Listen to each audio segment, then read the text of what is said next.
My video for June the 12th, 2018 is entitled, Amoral Control Freaks Run the World. In case you haven't noticed, those who seem to be running this planet are not beings of high moral character. To me, they are insecure individuals lacking any sense of empathy with no ability to actually love. That insecurity manifests in the religions they have created throughout the ages in various cultures.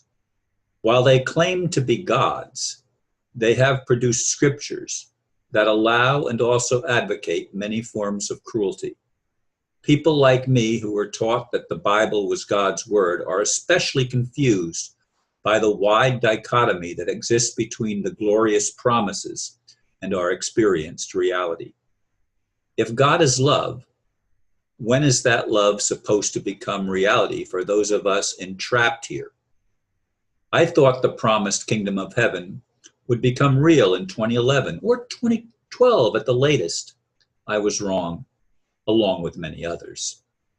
Still, I long for truth and justice to take root and change the plight of humanity.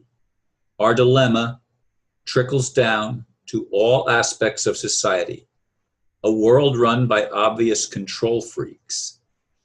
Will this ever change? Obviously, the religions got it wrong. What's the remedy? I wasn't actually planning to record a video of my own today. I had a long conversation with my new friend, Jeff Tadlock. That is his name, right? Yeah, Tadlock. I had to look forward because it's smaller print where his name is printed. Anyway, he's not ready to make a video with me today, but we have scheduled one for later in the week, and hopefully everything will go okay with that one. So I went back to my list of titles and came up with the one that I am using for this video. Now, for those of you that don't know what amoral means, it means without morals. It means they're lacking. Like asymmetry means a lack of symmetry, and amoral means a lack of moral capacity. And Hillary Clinton, to me, and I know I've used this illustration many times, when she said, "We came, they died. What difference does it make?" That's an amoral statement. That's a statement of someone totally lacking the capacity to feel what the other person that's the recipient of the dark energy feels. Someone sent me a video of a mother and a child walking each other, and two men came out and began to rape the woman and hold a gun to the child's head while the other one held a gun to the child's head. And then there was a dialogue between a little angel or whatever talking to God and says, "Why do you allow this kind of treatment?" This is the problem that people of faith have to sooner or later face. We've been lied to in our religions. Now, I have posted on the wall behind me, you see the I am. What you don't see is the rest of what's above that. It starts with this line: the heart whose life is love. The sun that warms and nourishes. The gold that no man can buy. The evergreen that knows no dying leaf. The ocean from which all life flows. The violet which adorns the dark forest. I am. Who is the I am? We've been taught that the I am is God. I am that I am, right? We've been taught that. At least those of us that grew up with similar indoctrination as I did. But the truth is, we all are. We're all part of what this thing that's manifested. Like it or not, we are all part of it. And it's not going to change, apparently, because there is no God that's going to take responsibility for it. God says, well, you wanted free will? There it is. Of course we'd want free will. What good would it be if we were just programmed robots? There can't be any love from anything that's programmed. They're programmed to behave in a certain manner.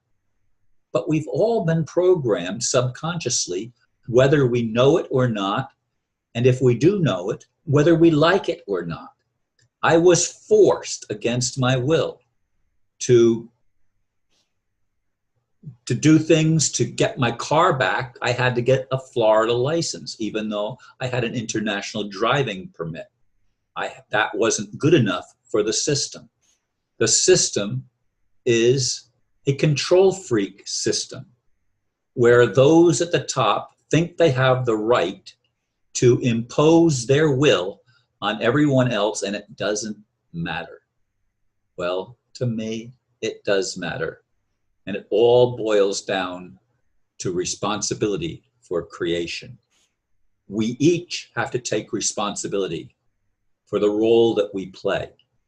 Whether good or bad, we have to take responsibility. We can't shirk that and push it off on others, as many of us have done and many of us still do. We have to take responsibility and own the reality of the world. Now, do you like the world that you see? Well, I guess it might depend on which side you're on. Are you on the dark side that feels obligated to take everyone else's free will and abuse it? Or are you one of the ones being abused? Are you the abused or the abuser, in other words? Well, even if you're the abuser, put the shoe on the other foot if you're capable of doing that.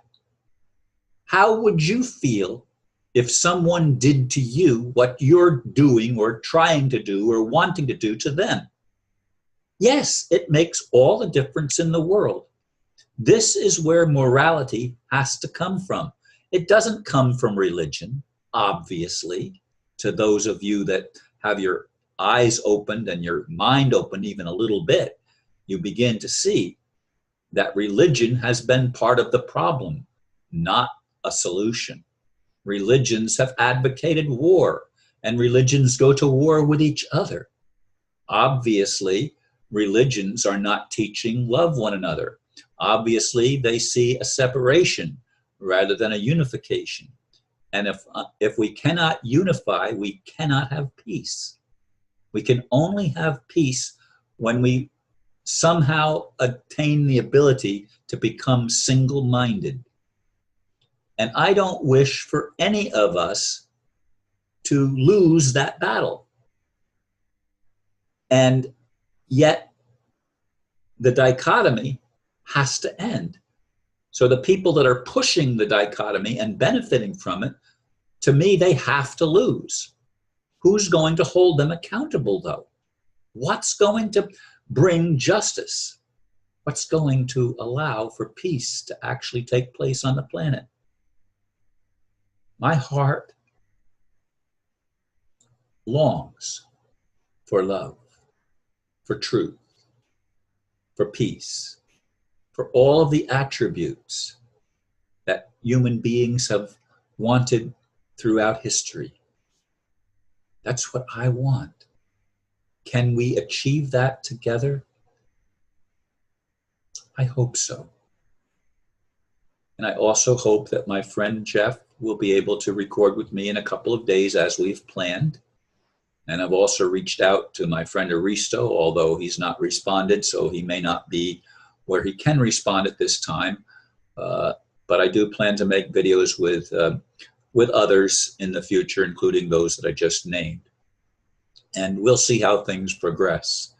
In the meantime, I hope all of us are longing for not just change to believe in, but change that we can experience that will bring peace and harmony to a planet that has not known that, perhaps ever. Thank you for listening. Namaste.